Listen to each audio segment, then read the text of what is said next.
Halo Sobat Bola.com, balik lagi dengan saya Girindo Pradikdo di program Bola Break. Jelang pertandingan Timnas Indonesia melawan Cina di kualifikasi Piala Dunia 2026. Saya tidak sendiri, saya bersama dengan seorang pengamat, seorang pelatih, Coach Ricky Nelson. Apa kabar Coach? Baik, baik, baik.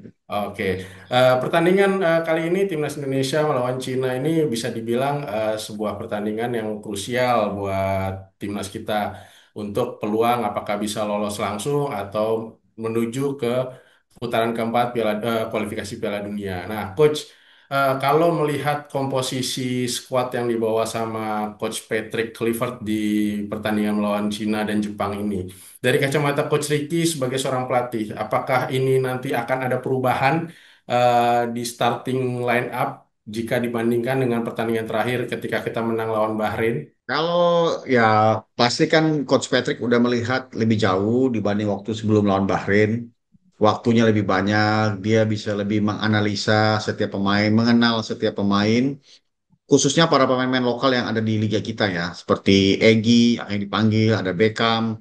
Jadi kalau saya melihat melawan China ini agak merubah sih kayaknya sulit ya. Tapi mungkin dia perlu mencoba Egy misalnya, karena penampilan Egy di kompetisi juga bagus. Jadi saya rasa Egy mungkin punya chance untuk bisa masuk sebagai pemain inti. Karena dengan tidak adanya Orad Magun, ya kalau nggak salah Orad Magun nggak ada ya, Orad Betul. Magun dan juga Eliano nggak ada, sehingga ini kesempatan buat Egy sama Beckham. Dan bukan menganggap remeh China, tapi saya pikir Egy mampu kok untuk level seperti itu. Egy harusnya bisa lah, bisa dicoba lah untuk Egy bisa starting lawan China besok. Oke, Coach, selain Egy dan Beckham juga ini yang jadi kejutan kemarin kan masuknya Stefano Lillipali kembali ke timnas, kemudian juga ada Yance Sayuri bersama saudaranya Yakob. Nah, kalau melihat komposisi ini dengan kembalinya Egy, Beckham, gimana sih Coach melihat peluang mereka secara umum pemain-pemain yang baru kembali ini untuk bisa dimainkan melawan Cina, termasuk jika harus sebagai pemain pengganti ya Coach? Em, Kalau misalnya formasinya tidak berubah, saya agak sangsi dengan penampilan Lili Pali. Walaupun terakhir di Borneo dia udah mulai naik lagi penampilannya. Tapi ya jelas formasi itu akan sangat berpengaruh kepada performa dari pemain ya. Di mana kita tahu lah dengan formasi 3-4-3 yang kemarin digunakan itu menuntut pemain sayap itu punya energi yang cukup kuat. Sedangkan mungkin kalau feeling saya Lili Pali sebagai pengganti mungkin bisa gitu. Tapi saya lebih condong melihat Egy yang akan menjadi first 11-nya, sedangkan Yakob mungkin tetap sebagai kanan tapi mungkin juga sebagai pengganti karena kita lihat ada Kevin Dix dan juga masih beberapa pemain yang lebih lebih rutin bermain gitu. Jadi eh, peluang Lili Pali saya pikir mungkin tidak di game ini atau mungkin di game lawan Jepang. Jadi kita lihat aja nanti. Tapi feeling saya malah seperti yang saya bilang tadi, feelingnya lebih ke Egy ya. Egy yang lebih bisa mungkin bisa jadi inti gitu. Ya, kita memang harus akuin Egy kemarin di BRI Liga 1 memperlihatkan performa yang sangat bagus ya Coach ya. Betul, Jadi betul, betul sekali, bisa betul. dibilang ya ini kesempatan lah buat dia agar bisa memperlihatkan performa konsistensi kemarin di kompetisi ke Iya, timnas Indonesia. setuju, setuju. Nah, Coach, dengan bayangan bahwa Egy akan masuk ke dalam skuad inti, terus kemarin juga Patrick Kluivert menjanjikan lah istilahnya, kita lawan Cina bisa dapat 3 poin nih di GBK. Nah, apa sih menurut Coach Ricky, apa yang harus dipastikan supaya janji itu bisa benar-benar terwujud ketika pertandingan lawan Cina nanti? Yang pertama, ya bukan pasien, tapi lebih ke warning aja. Warning pertama adalah kita ya maksudnya saya yakin bahwa apa yang dia sampaikan Coach Patrick itu adalah sebuah keyakinan, kepercayaan diri. Tapi jangan lupa hal ini pernah terjadi sebelum lawan China ketika kita bisa nahan Bahrain ya, 2-1 sama ya, 2 sama ya di Bahrain ya. Itu kondisi yang sama, semua sangat percaya diri, semua mungkin bisa dibilang overconfident, sehingga begitu ke lawan China kita akhirnya kalah 2-1 kan gitu. Ini yang juga harus jadi pelajaran, jangan sampai kita overconfident, sedangkan lawan juga pasti ya apalagi lawan situasinya mereka lebih apa ya, lebih down ya, lebih lebih di bawah. Nah, tapi kadang-kadang yang di bawah itu bisa menjadi sebuah penghalang gitu. Jadi eh, masalahnya kan kita harus menang, bukan draw loh. Kalau bicara kalah mungkin enggak, tapi bisa aja mereka bisa nahan draw kita. Jadi yang paling penting adalah bagaimana jangan sampai kita merasa sudah menang padahal belum bermain, ya kan? Karena euforianya saya lihat akhir-akhir ini, wah lihat begini, semua euforianya itu kayak kayak ya merasa bahwa sudah menang, padahal belum. Ya mudah-mudahan euforia ini hanya hanya kepada kepercayaan diri aja, harapan dan percaya diri, tapi tidak over dari itu. Karena yang terjadi dari pemberitaan, dari semua video seakan-akan, nah Cina masih kita kalahkan Cina. Ya nggak segampang itu, sepak bola nggak begitu kan gitu. Jadi harus Ya. didudukin kembali, bahwa dia juga akan bermain, kita butuh 2 kali 90 menit plus injury time, kita butuh untuk fight lagi di situ untuk memenangkan pertandingan. Jadi kepercayaan diri wajib, tetapi jangan over. Karena itu akan jadi masalah kalau kita terlalu over, merasa bahwa kita sudah menang, padahal China juga tim bagus, ya. Jadi jangan sampai itu menjadi sesuatu yang jadi halangan buat kita gitu. Ya, saya setuju banget coach karena bisa dibilang nih kita main di kandang, Cina posisinya lagi ada di bawah kita, jadi kepercayaan diri itu memang sangat terlihat ya dari pemberitaan segala macam. Namun ketika saya lihat pemberitaan di Cina pun mereka istilahnya karena mereka ada lebih di bawah kita, mereka berhati-hati tapi mereka cukup punya keyakinan karena bisa dibilang selain kita juga butuh menang, Cina pun butuh menang untuk bisa Ya. memperbesar peluang mereka ke putaran keempat gitu, walaupun tidak bisa langsung. Nah, pemerintahan di Cina bisa dibilang mereka akan bermain bertahan dulu, istilahnya mau mengungkapkan prediksi lah coach.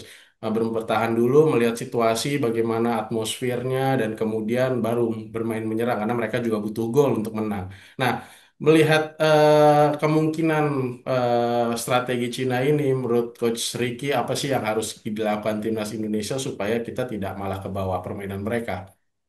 Ya, yang pertama memang harus secara teknis mempersiapkan finishing touch. Karena kita pasti akan lebih banyak dapat kesempatan untuk membuat gol. Kesempatan itu pasti ada lah.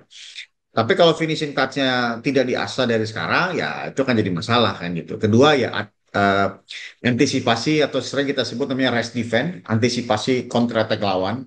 Jadi ini harus diantisipasi karena China lawan kalau nggak salah lawan Jepang ya, walaupun dia kalah banyak, itu berapa kali mereka bisa melakukan counter attack yang berbahaya gitu. Jadi ini harus diantisipasi. Termasuk kita kalah di China kan mereka 2 golnya Betul, karena counter attack kan gitu.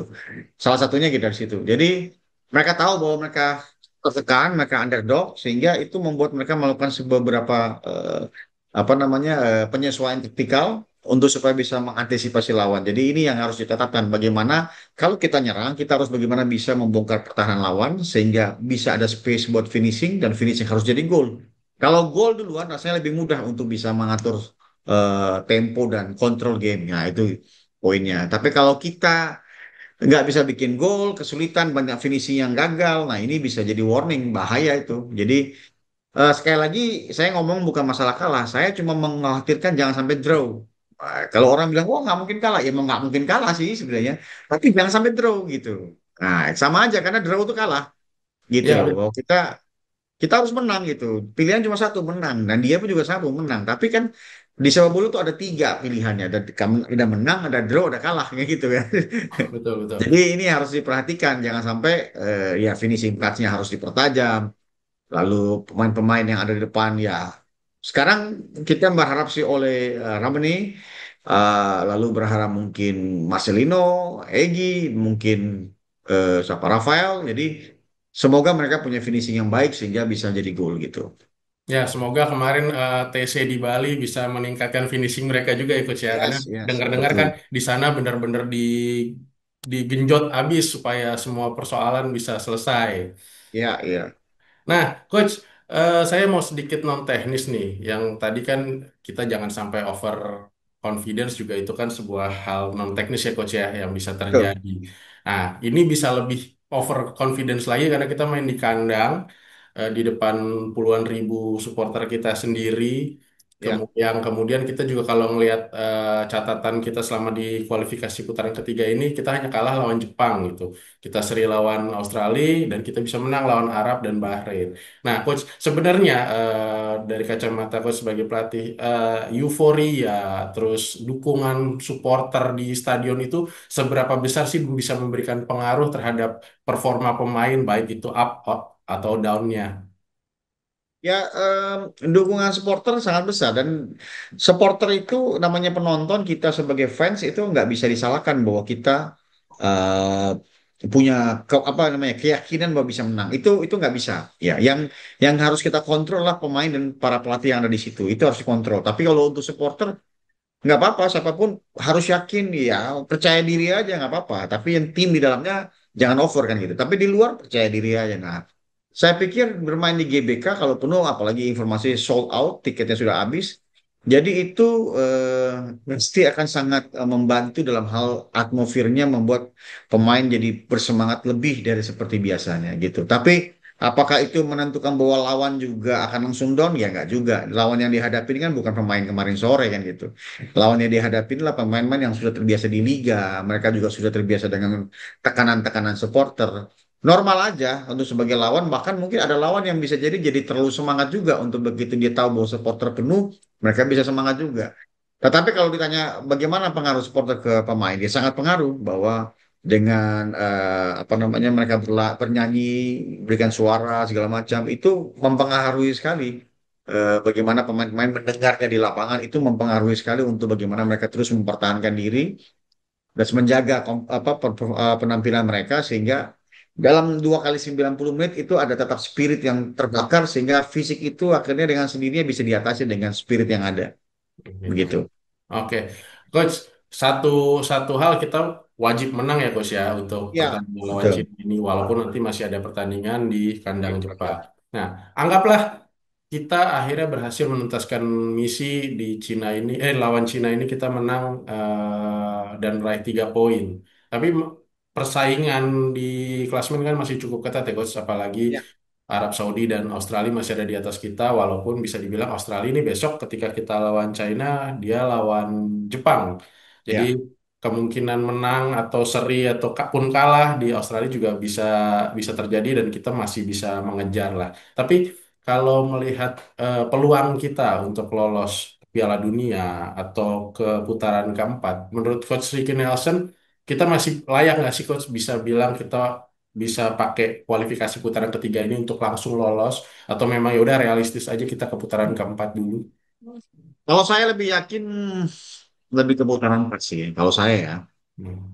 Karena ya kita harus akui lah bahwa Australia punya kualitas dan apalagi Jepang udah lolos walaupun kita nggak mungkin juga bilang bahwa Jepang akan ngalah nggak juga ya. Tapi saya lebih yakin bahwa eh ya apalagi terakhir Australia ketemu eh, ini ya Arab Saudi ya. Arab Betul. Saudi ya. Jadi masih rame tapi saya sih feelingnya kalau saya sih langsung lolos itu cukup sulit karena kita harus menang 2 kali. Apalagi menang besok. Sorry, dan apalagi menang lawan Jepang di Jepang. Nah, itu wow gitu kan. Kalau itu terjadi saya juga bilang wow gitu aja kan. Jadi ya sulit banget itu kan. Jadi sesuatu yang sulit walaupun dalam sepak bola kan semua bisa terjadi gitu. Semua bisa sangat bisa terjadi. Tapi kalau kita bicara secara pengamat, mengamati, ya memprediksi dengan kekuatan yang ada, ya mungkin logikanya round 4 adalah paling logika gitu, paling logis gitu. Jadi bahkan saya pikir round 4 itu udah di tangan lah. Kalau kita bicara percaya diri, mungkin banget udah di tangan gitu. Walaupun memang kita perlu kerja keras lawan China sampai lawan Jepang, minimal di Jepang kita bisa 1 poin lah, jangan kalah gitu kan. Jadi kalau dapat 4 poin di dua game terakhir ini, itu saya pikir nggak akan tergoyah dari 4 besar gitu kan. Jadi Betul. lebih percaya round 4 dan ya memang kalau bisa tiba-tiba ada sebuah jalan 2 kali menang, ya itu benar-benar luar biasa ya. Tapi keyakinan saya sih lebih ke round 4 aja sih.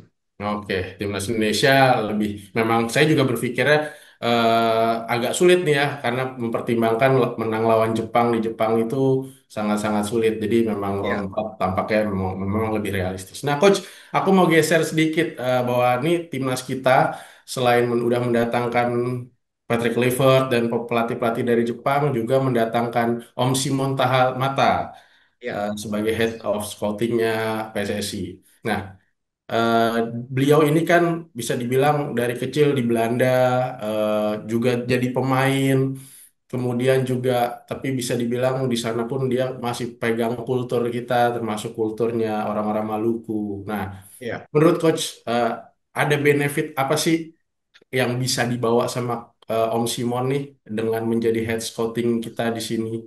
Yang pertama ya benefitnya jelas jelas experience dia ya, pengalaman dia melahirkan banyak pemain, bahkan dia kan sebenarnya pernah ngelatih tuh, dia ngelatih Patrick Kluivert, dia ngelatih Danny Dan, nah, apa, eh, Danny Danstad ya, ya kan. Mhm. Dan ya banyak pemain-pemain top di Ajax merupakan pemain-pemain yang memang pernah bersama apa Om Simon, ya saya panggil dia Om Simon, sehingga pengalaman itu yang sangat kita butuhkan. Bagaimana dia bisa feeling atau dia bisa feel ya, merasakan oh ini akan pemain bagus, oh ini potensi player. Nah, jadi yang kadang-kadang sulit bagi kita dalam sebuah talent scouting itu adalah bagaimana menemukan perbedaan antara pemain potensi dan pemain yang sudah jadi gitu. Ada pemain yang terlihat kuat dan sudah jadi, tetapi ada pemain yang belum jadi apa-apa, tapi disebut pemain potensi. Nah, itu butuh orang berpengalaman yang di bagian talent scouting untuk menjelaskannya. Kenapa dia melihat itu sebagai pemain potensi? Nah, itu butuh pengalaman. Nah, ini yang kemarin dia bahas sama kita, ini yang kemarin dia share sama kita, bagaimana dia bisa menemukan pemain-pemain itu, dilihat dan ya dikasih di dalam latihan apa aja yang dikasih sehingga dia bisa memprediksi bahwa pemain ini akan jadi. Itu butuh pengalaman sekali. Nah, share pengalaman inilah yang kita butuh untuk PSSI, bagaimana kita bisa menemukan talent-talent untuk 5 tahun ke depan sehingga itu bisa menjadi sesuatu lah di masa depan buat sepak bola Indonesia. Begitu. Oke.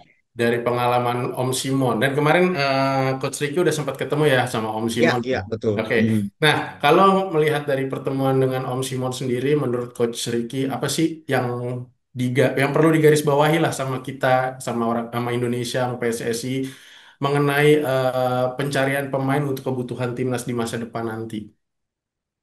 Kemarin kita bicara player profile, ya artinya kriteria atau kategori pemain-pemain yang menjadi potensial itu apa aja. Itu yang kita bahas dan yang perlu garis bawahi adalah kita mau lebih dalam lagi mencari pemain yang punya decision making yang bagus. Artinya pemain-pemain yang punya keputusan dalam hal teknikalnya yang bagus. Nah, itu yang jadi PR sehingga di setiap latihan kita berusaha untuk setiap pelatih itu menaruh latihan-latihan yang ada unsur keputusan atau decision making. Nah, ini yang karena itu akan menjadi poin lebih ketika pemain itu dipilih dikarenakan dia punya decision makingnya baik. Nah, itu yang menjadi poin utama dalam sebuah talent scouting di tahun ini atau mungkin tahun-tahun ke depan. Kita berharap ya dia merencanakan untuk mencari pemain-pemain yang salah satunya punya decision making yang bagus. Jadi Wow. kalau kamu tanya soal apa yang di underline, apa yang digarisbawahi adalah masalah pemain Indonesia bisa dipilih jika punya decision making yang bagus, gitu. Oke, siap Coach. Nah, Coach Ricky, aku kenal Coach Ricky Nelson ini dari dulu cukup concern sama sepak bola usia dini, sepak bola usia muda. Nah, ketika Om Simon ini datang, ini kan bisa dibilang sebuah apa ya, petanda bagus lah untuk pembinaan kita dari usia muda supaya dari scouting itu nantinya pemain-pemain yang punya potensi tadi seperti Coach Ricky bilang itu bisa terus berjalan sampai nanti ke timnas Indonesia. Nah, tapi Ya. menurut Coach Ricky dengan apa skema yang dijalankan oleh PSSI mulai dari memperkuat timnas sampai akhirnya mendatangkan atau squad yang cukup bagus ini itu sudah sesuai belum sih dengan track pembinaan atau menurut Coach Ricky masih ada yang juga perlu ditingkatkan lagi dari program yang dilakukan PSSI? Ya, PSSI kan udah mencoba mendatangkan para expert lah. Yang menjadi concern kita adalah bagaimana para expert ini berkontribusi kontribusi lebih di dalam sepak bola usia muda. Tapi tetap pasti mereka mau berkontribusi lebih. Hanya yang harus dipersiapkan oleh PSSI adalah kompetisinya gitu. Kompetisinya di bagian grassroots ini masih sangat sangat sampai hari ini menurut saya belum ideal, sangat belum ideal. Seperti Piala Suratin, kalau di level elit ada Elite Pro Academy, kalau di paling bawah lagi kita melihat banyak asprof, banyak kabupaten, provinsi yang belum menjalankan kompetisi secara rutin gitu. Lebih banyak mereka melakukannya lebih turnamen, 1 minggu, 2 minggu selesai, 3 minggu selesai. Sedangkan kita butuh kompetisi yang minimal tuh 6 bulan, minimal 6 bulan. Nah, ini yang menjadi PR karena hampir semua asprof atau provinsi itu belum melakukannya, gitu. Jadi ya PR terbesar lagi bagaimana supaya di level bawah ini kompetisinya lebih masif gitu, lebih banyak gitu. Sehingga seorang pemain tuh bisa dalam setahun atau minimal dalam 6 bulan dia mungkin bisa bermain 20 kali, 25 kali. Resmi ya, game resmi. Nah, itu akan bagus. Buat pelatih bagus, buat wasit bagus, buat pemain karena sering main, dia akan bagus dengan sendirinya. Nah, itu yang menurut saya ya harus menjadi concern kalau memang bisa tahun ini kayak seperti Suratin.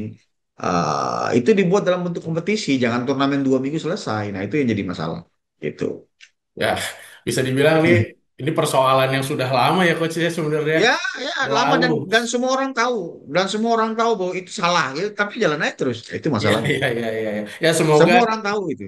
ya semoga dengan pembinaan yang sekarang lagi usaha untuk menguatkan timnas, mendatangkan scouting, tapi juga pada akhirnya kembali lagi ke grassroots-nya bagaimana kompetisi itu diperlukan ya Ya, coach.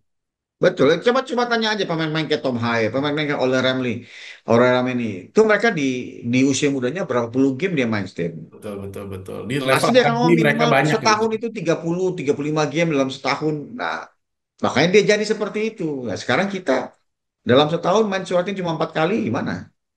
Artinya bisa dibilang bahwa ya kalau kita mau punya pemain-pemain sekualitas pemain-pemain yang kita bawa dari Belanda ini ya kita memang harus meningkatkan kompetisi kita dulu ya coach ya untuk di Yes, level yes, itu grassroots. seluruh dunia kompetisi yang maju, timnya yang maju ya mereka karena banyak bermain gitu, banyak game, banyak game. Kalau nggak ada gamenya terus mau ngapain pemain muda? Dari mana dia belajar? Apa latihan, latihan, latihan terus nggak bisa? Semua itu adalah game. Game itu yang membuat pemain bertumbuh. Kalau kita nggak bermain dalam pertandingan, kita nggak ada pertandingannya, ya nggak akan ada apa-apanya. Jadi game itu membuat pemain berkembang. Jadi kalau gamenya semakin banyak, maka pemain akan semakin berkembang. Tapi kalau gamenya sedikit ya sedikit lah perkembangan pemain kita. Begitu kira-kira. Oke, coach ya kita harapkan PSSI bisa mendengar suara seperti ini karena cukup banyak juga yang sudah bicara soal keperluan membuat kompetisi yang lebih lebih tidak cuma sekedar turnamen tapi 6 bulan atau bahkan setahun tapi sampai sekarang memang belum terlaksana kecuali Ya, ya harus ada dari yang Pro berani, Academy pun harus juga tidak semusim penuh ya coach ya. ya Elite Pro Academy itu mendingan karena Elite Pro Academy itu kalau tim sampai babak 8 besar dia sekitar ada 26 game ya Ya, 26 game. Kalau dia sampai final 28 game dalam setahun. Kurang lebih berkompetisi di 7 bulan lah. Ya oke lah gitu. oke. Tapi yang Oh, tapi kan EPA Liga 1 ini cuma 18 tim. ya betul 18 tim sekali. dan jumlah pemain mungkin 1.000-an lebih aja. Ya, Sedangkan kita kan mau bikin pemain itu harusnya bisa 1 juta atau 100.000 pemain. Nah, itu adanya di mana? Itu adanya di Piala Suratin. betul betul. Di Piala Suratin itu ada sekitar 600 sampai 800 klub SSB atau akademi yang bergabung di Piala Suratin di seluruh Indonesia. Nah, kalau bisa ada 600 klub atau 500 klub, kali satu klub itu ada 25 pemain atau 20 pemain. Kan itu banyak sudah gitu maksud saya. Ya, dengan semakin banyaknya talent yang ada, ya pelatih tinggal pilih gitu. Timnas tinggal lihat aja ini yang berkembang, ambil, ambil, ambil. Tapi itu tidak akan muncul hanya dalam waktu 2 minggu, nggak bisa. Ya. Main 2 minggu terus keluar dari main nggak ada, nggak bisa. Itu yang terjadi. Makanya banyak pemain Suratin itu masuk tim EPA itu dia perlu latihan kurang lebih sebulan 2 bulan, baru dia adaptasi, baru dia kelihatan bagus. Itu. Hmm. Karena Problemnya untuk kan yang mengejar levelnya ya coach ya. betul. Tapi kalau dia sering main, levelnya dengan sendiri pasti naik gitu. Betul betul betul. Ya Ya semoga normal kan, normal itu. ya semoga PSSI khususnya Asprof dan Askot nih bisa bisa Ya, segeralah menggelar Piala Suratin yang lebih atau kompetisi lain yang bisa lebih resmi, legit untuk akhirnya supaya kita punya banyak source ya coach ya. betul betul. Oke, Betul. coach kembali ke pertandingan lawan Cina nih untuk sebagai penutup lah. dari kacamata Coach Ricky, siapa nih nanti pemain yang bisa dibilang pemain kita yang diprediksi bisa jadi aktor utama lah, ibaratnya sosok pentingnya di pertandingan melawan Cina berdasarkan performa mereka, performa dia. Saya pikir sih masih, kalau saya melihat masih Verdong ya, di sisi kiri ya. Ya, Kalau ya. tidak ada perubahan, misalnya main seperti kemarin terakhir, Kevin Dix di kanan, Verdong di kiri, ya dia akan menjadi pemain yang akan sangat menentukan gitu. Ya walaupun bukan yang bikin gol, mungkin dia nggak bikin gol, tapi Betul. dia adalah pemain yang akan selalu ada untuk saat support dalam attacking. Nah itu poin paling penting. Sehingga saya pikir ya ya pasti gelandang juga ada, tapi kalau saya melihat bahwa Verdong punya punya kapasitas dan dia punya kualitas untuk hal itu, sehingga saya rasa masih melihat dia bisa menjadi man of the match lah. Ya. Apalagi di level klub juga kemarin dia bisa dibilang konsisten sekali ya Coach ya. Ya ya Bahkan dari semua kan dia yang paling konsisten lah gitu. betul betul. Oke, terakhir Coach untuk Ya. prediksi. Kira-kira dengan skuad yang dimiliki Patrick Kluivert, dengan semua yang udah kita bahas tadi, prediksi Coach Ricky, kira-kira kita bisa menang berapa nih? Saya sih 1-0 cukup lah. Yang penting menang aja. 1-0 aja. 1-0. Kalau Oh. bisa setengah gol sih, setengah gol juga nggak apa-apa. 1-0 cukup lah. Karena nggak perlu menang banyak-banyak. 1-0 cukup menang. Yang Yang penting penting menang. Udah yang titik. penting Ya. 3 poin ya Coach ya. Iya, udah gitu aja Oke. udah. Siap, Coach Ricky Nelson. Oke, Terima kasih banyak untuk waktunya, untuk pandangannya. Eh, siap. Sobatbola.com, itu tadi pembahasan mengenai persiapan timnas Indonesia melawan Cina. Kita doakan sama-sama Indonesia bisa meraih 3 poin dan punya kans yang lebih besar untuk bisa lolos ke putaran selanjutnya di kualifikasi Piala Dunia 2026. Saya Grino Pradikdo, pamit undur diri. Salam. Ya, masih.